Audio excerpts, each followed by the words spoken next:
Assalamualaikum warahmatullahi wabarakatuh. Selamat datang lagi di channelnya Fauzan Project Kreatif. Di sini sudah ada sebuah paket yang saya terima dari Banggood.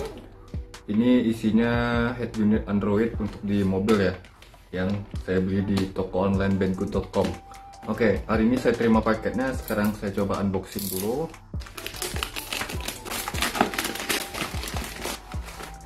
Jadi di sini untuk merek head unit Androidnya itu iMars ya. Ini Android Car Player head unit mobil. Dia ada wireless to Wi-Fi nya, kemudian sistemnya Android, bisa memutar video dalam format atau resolusi Full HD 1080p. Kemudian kapasitas memori internalnya 16 GB.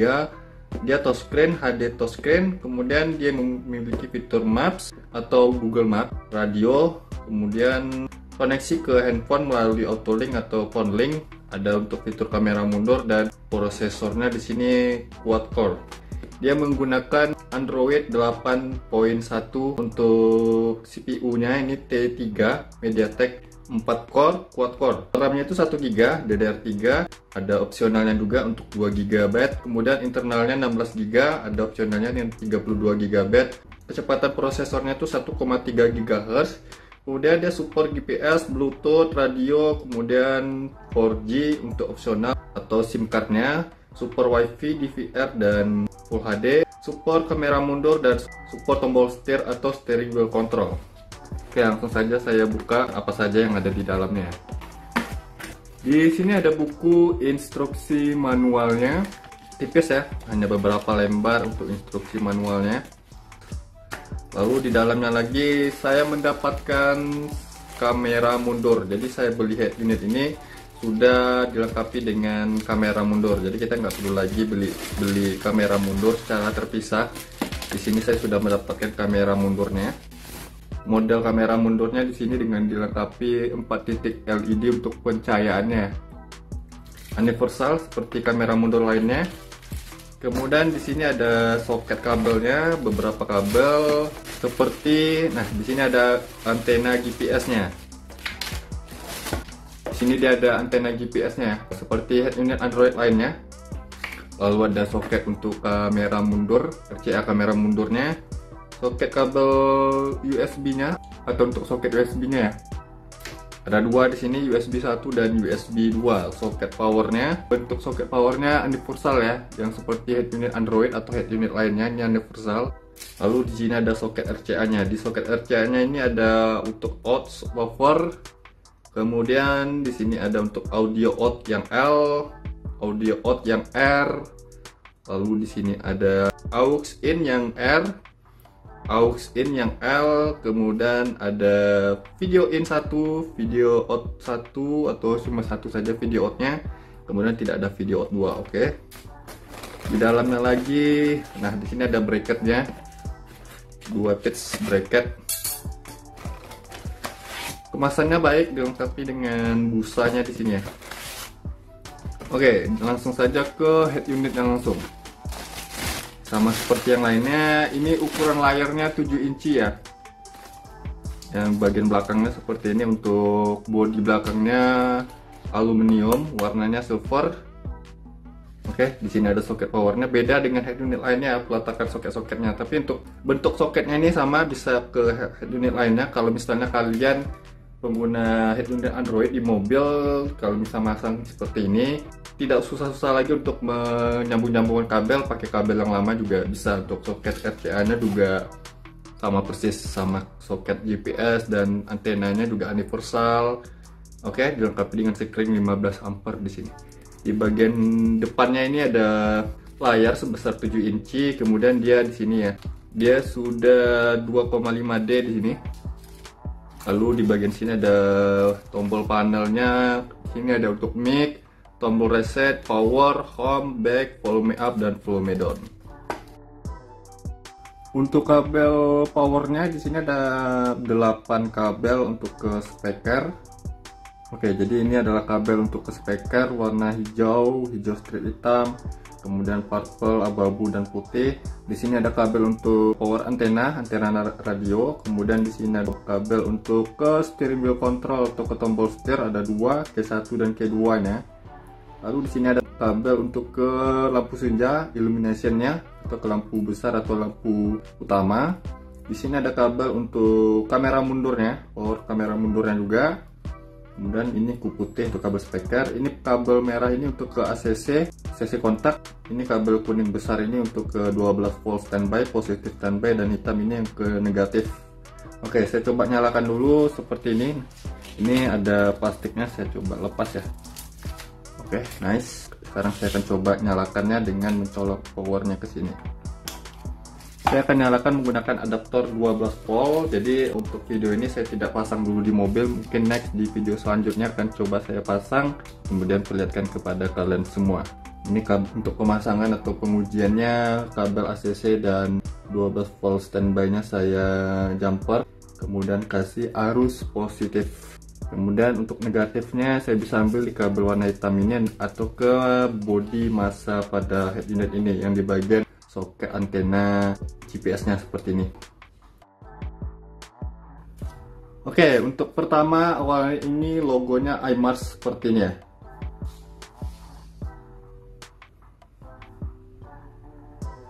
Nah, logo animasinya berupa kata atau teks Google seperti ini. Seperti itu, beda dengan head unit Android yang logo animasinya itu berupa gambar atau animasi Android. Oke, untuk penyalaan pertama cukup lama ya, dan tampilan atau menu awalnya seperti ini cukup terbaru ya.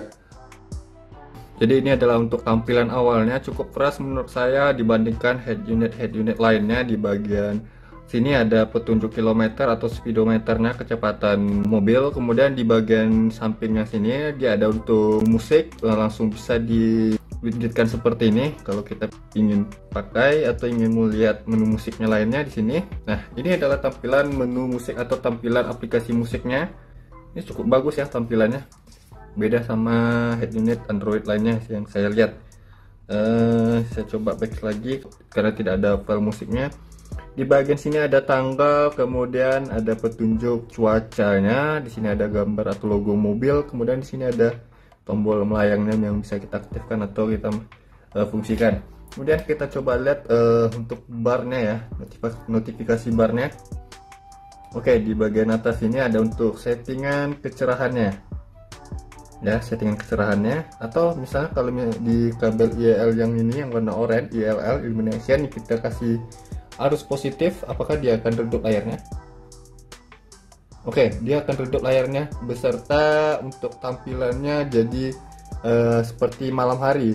Kalau saya tidak kasih arus illumination atau lampu senja dalam keadaan mati, dia akan tampilan seperti ini pada siang hari ya, terlihat ya. Kalau saya kasih arus positif, oke, nice, tampilannya cukup bagus ya. Kita coba lihat lagi di sini. Nah, ini untuk mematikan layarnya. Untuk menyalakan kembali kita tinggal sentuh di bagian layar mana saja. Kemudian ada lagi di sini. Oke, ini untuk restart. Jadi kita bisa restart dengan menekan icon yang ini. Kemudian ini mode standby. Ini WiFi dalam keadaan mati, bisa kita nyalakan. Oke, ini WiFi-nya saya nyalakan. Di bagian sini ada menu Maps. Jadi kita setting dulu untuk aplikasi Google Map-nya atau Maps-nya yang mana ya. Di sini ada YouTube, Google, Play Store, Chrome, pastinya Maps ya. Sekarang ini tadi ya Maps, tapi ini belum saya koneksikan ke internet atau ke WiFi karena dia untuk koneksi internetnya hanya menggunakan WiFi saja ya. Untuk pengoperasiannya ini cukup cepat ya. Padahal RAM-nya hanya 1 GB, tapi saya dari tadi operasikannya agak cepat ya, agak lelet. Ini ada untuk menu radio, tampilan radionya seperti ini, cukup fresh menurut saya. Lalu di sini ada untuk Bluetooth. Lalu yang ini untuk musik, aplikasi musiknya. Yang ini untuk menunya, dan kalian bisa lihat ini untuk warna pada layarnya cukup bagus ya menurut saya. Kontrasnya dapat, warnanya juga dapat. Bagian sini juga, oh ini musik, Oh, ini video. Jadi ini videonya untuk menu aplikasi videonya. Kemudian kita bisa pilih USB 1 atau USB 2 yang tercolok flash disknya di mana USB 1 atau USB 2 ya. Bagian sini baru aplikasi musiknya ya. Untuk aplikasi musiknya seperti ini. Oke, kita coba lihat menunya apa saja fiturnya. Ada AUX, Bluetooth, kalkulator. Oke, ini kalkulatornya seperti handphone Android ya pada umumnya. Kemudian ada browser Chrome di sini. Jadi kita bisa searching ke internet menggunakan browser Chrome bawaan dari head unit ini. Kemudian ada kontrol di sini atau ini steering wheel controlnya ya. Jadi kalau di mobil ada tombol setirnya, jadi kita bisa fungsikan ke sini ke head unitnya. Di sini ada DSP equalizer. Oke, jadi dia ada DSP-nya ya, digital sound processornya, tapi yang seperti ini. ASP juga ada dia. Kemudian di sini kita bisa set untuk low, middle. Kemudian ada untuk pilihan secara otomatis, standar, klasik, jazz. Banyak pilihannya di sini. Ini ada feel-nya untuk arahan speakernya, mau depan kanan atau depan kiri atau belakang kanan, belakang kiri, belakang kanan, atau kita pilih ke tengah-tengah. Namun di sini ada fitur menarik menurut saya, DSP-nya ya. Jadi dia ada beberapa band frekuensi yang bisa kita setting 1, 2, 3, 4, 5, 6, 7, 8, 9, 10, 11, 12, 13, 14, 15. Ada 15 dari 25 Hz sampai 16 kHz. Jadi untuk dari nada bass ke nada tinggi atau treble-nya. Jadi kita bisa setting di sini. Oke, cukup bagus ya menurut saya. Tapi nanti kita coba dengar kalau saat saya pasang di mobil, kualitas suaranya bagaimana di video selanjutnya, coba saya reviewnya ke kalian semua. Di sini ada efeknya, ada efek surround-nya, ada reverberation-nya juga di sini. Bass juga bisa kita atur di sini, mau super, moderate, slide, mau off juga bisa di sini. Oke, cukup lengkap untuk pengaturan equalizer. Kemudian ada AC connection. Ini AC connection ini untuk mirroring ke handphone ya. Ini bisa handphone. Oke, ini cuma Android ya kalau nggak salah nih. Oke, dia ada iOS juga ke iPhone juga ya. Jadi dia bisa dikoneksikan melalui handphone Android ataupun iPhone. Tapi bukan Apple CarPlay ataupun Android Auto ya. Dia hanya mirroring atau phone link. Di sini ada file manager atau untuk melihat file-filenya. Ada USB 1, USB 2 tapi tidak saya koneksikan atau tidak saya pasang. Ada internalnya untuk memori internalnya ini 16 GB. Oke, di sini kan bisa lihat sini pengoperasian atau sensitif touchscreen-nya ini sangat sensitif ya. Dia nggak lelet pada saat saya tekan back, dia langsung nggak delay sama sekali. Kemudian ada galeri untuk melihat video, foto dan lain sebagainya. Oke, di sini ada foto beberapa logo ya. Oke, kita coba next lagi atau lihat lagi, ada Google, aplikasi Google-nya. Tapi ini belum saya tautkan ke akun Google ya. Tapi dia bisa untuk searching, tinggal kita masukkan saja akun Google. Apakah dia bisa split screen ya? Coba saya tekan di sini. Oh, nggak bisa ya? Nggak bisa. Ada aplikasi Maps yang tadi, musik player yang tadi, ada operation guide-nya. Jadi ini untuk info-info bagaimana penggunaannya yang dari radio ya, sama kayak buku manual lah istilahnya. Kemudian ada Play Store untuk mendownload aplikasi-aplikasi. Jadi kita bisa isi aplikasi ataupun game di head unit ini, sama atau seperti handphone Android ya. Kemudian ada radio yang tadi ya sudah kita cek. Kemudian ada setting, nanti kita cek settingannya ini. Kemudian ada touch assistant-nya. Saya rasa ini cukup sensitif ya, atau sebaiknya jangan diotak-atik untuk touch-nya karena sering error kebanyakan ya. Kemudian ada video player untuk melihat video. Ada YouTube, aplikasi YouTube. Jadi kita bisa streaming YouTube di sini, nonton video YouTube. Ya, karena ini tidak terkoneksi ke internet dan saya belum masukkan akun Google ya, seperti ini jadinya. Tapi dia bisa ya di sini. Ini banyak aplikasi yang sudah saya buka, tapi yang sudah saya buka ya. Tapi dia pengoperasiannya cukup smooth, tidak lelet sama sekali. Padahal RAM-nya tidak terlalu besar, cuma 1 GB. Prosesornya pun prosesor quad core, bukan yang octa core. Kita masuk ke pengaturannya tadi ya, setting. Oke, untuk setting di sini kita bisa set Wi-Fi-nya. Sudah saya on kan. Kemudian untuk mengetahui memori internalnya, oh bukan, ini untuk data internetnya ya, bisa menggunakan tethering hotspot juga di sini ya. Kemudian device, nah display kita bisa atur brightness levelnya pada saat malam hari atau siang hari. Misalnya kalau siang hari segini atau full ya biasanya.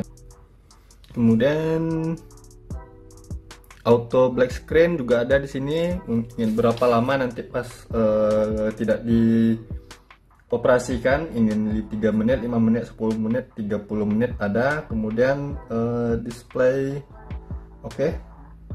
Wallpaper, oke, ini wallpapernya yang bisa kita pilih.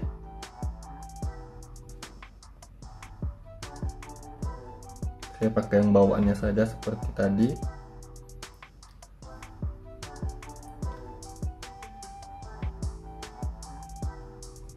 Kemudian sound, oke, jadi kita bisa setting juga untuk amplinya, bisa di on kan atau di off kan. Power conditioningnya juga kita bisa setting. Equalizernya tadi ya. Kemudian generalnya, oke, lengkap. Ada factory-nya. Ini passwordnya saya belum tahu berapa passwordnya.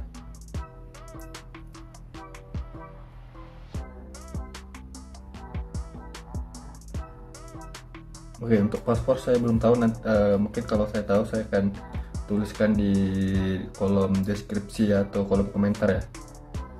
Usernya untuk menautkan akun, ada akun tapi belum saya masukkan akun Google saya.